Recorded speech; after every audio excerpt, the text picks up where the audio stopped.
in this work I've been doing at Soulmaker Press, when I first got there, Nicole Daedone said, we're going to create a course to be used in prisons. And this is going to be a course where we're not going to focus on what job you have when you get out of prison, or, you know, we're not going to focus on you finding Jesus so you can get paroled early. We're going to focus on you as a person and your soul and what you think and what you feel and how you can bring yourself into a position to start receiving the energy, the goodness, the love in the world. Right. You were ready for that. Yes. You know, whether you knew it or not, you were ready for that. That's my whole lifestyle. When you were in prison, though, I know you loved the experience. I did. And I want to know why.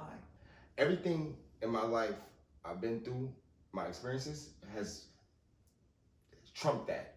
Like, you know what I mean? So that wasn't the most dangerous space, you know what I mean, that I've ever been in. Like, that's one. Or mentally, you know what I mean? I've been through worse. That was one. So I kind of was conditioned and prepared for that. I was battle tested. We call it battle tested before I went to prison. That's one. The other thing was I had got this enlightenment of wanting to do mentorship and help other people find their gifts and get connected to resources. So prison was like a breeding ground for it. Big workshop. Yeah, it was like, this is perfect, you know?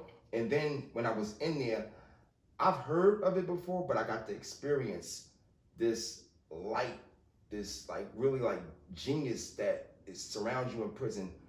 These dudes are so brilliant and smart.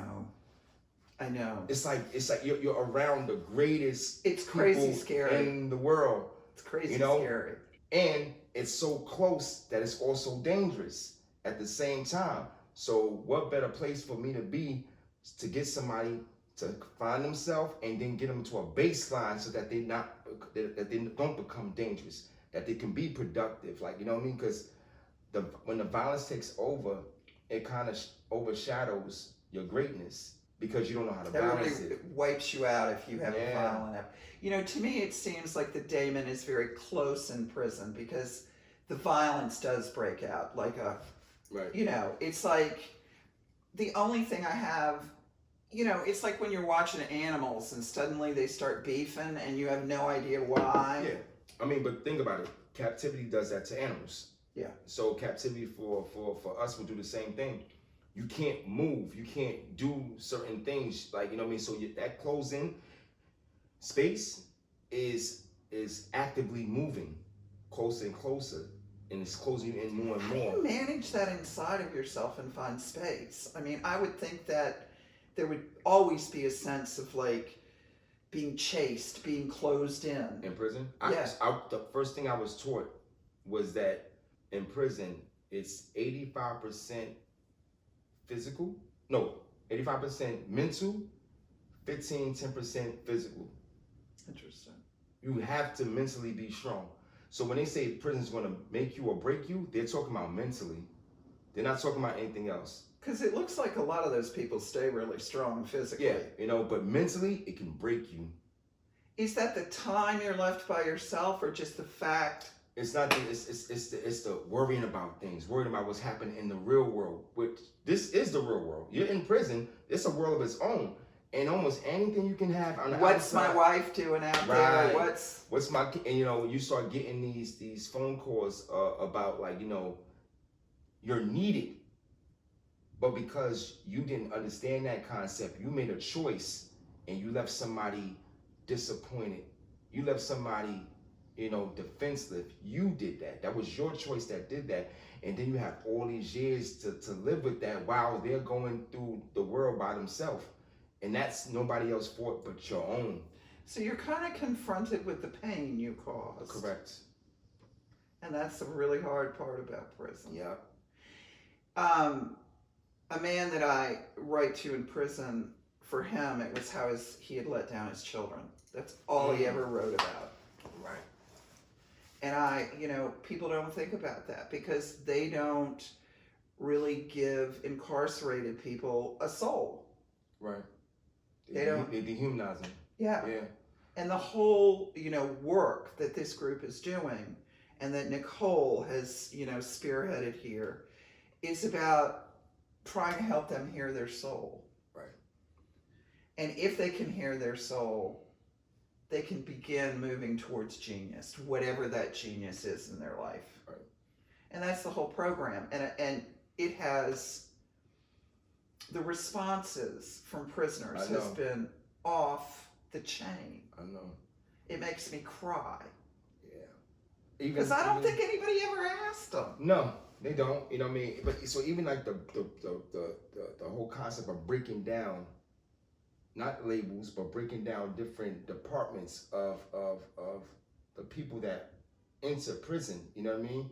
So we talk a lot about the different dynamics, of the prisoners or inmates. The innocent is a whole nother ball game. You know what I mean? Because that feeling of not wanting to be there, but they're there. I know what I did to be there. But for somebody that's innocent, I heard something recently that it's much harder for the innocent to get out than it is for the guilty. And